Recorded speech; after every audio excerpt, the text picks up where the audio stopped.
Question number 4 की बात करें, कानून के समक्ष समानता किस अनुच्छेद में है?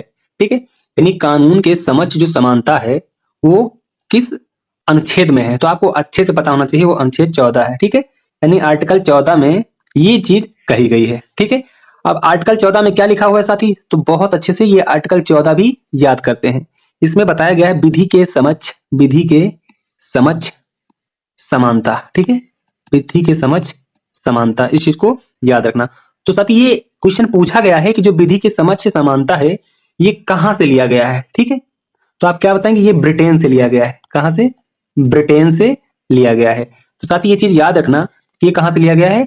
ब्रिटेन से लिया गया है। ठीक है, इसकी जो अवधारणा है कहां से है? ब्रिटेन से ली गई है। ठीक है, और ये एक नकारात्मक अवधारणा है साथी, ये भी पूछा गया है।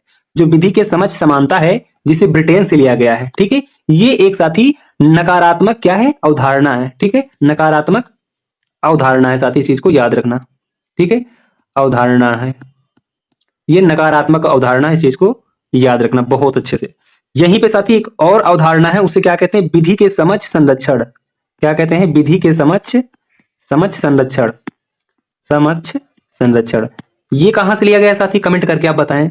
ये यूएसए से लिया गया है। ठीक है, यानी जो विधि के समक्ष समानता है इसकी अवधारणा ब्रिटेन से ली गई है, और विधि के समक्ष जो संरक्षण है साथी उसे यूएसए से लिया गया है। ठीक है, और ये कैसी अवधारणा है? तो ये सकारात्मक है। ठीक है, इस चीज को अच्छे से याद रखना। कैसी है? सकारात्मक है। ठीक है, ये क्वेश्चन डायरेक्ट पूछे गए हैं साथी, और ये यहां से पूछे भी जाएंगे। ठीक है, यानी आर्टिकल 14 से साथी बहुत बार क्वेश्चन पूछा गया है, लगभग हर एक एग्जाम में यहां से क्वेश्चन पूछा जाता है। ठीक है, तो ये चीज अच्छे से याद रखना।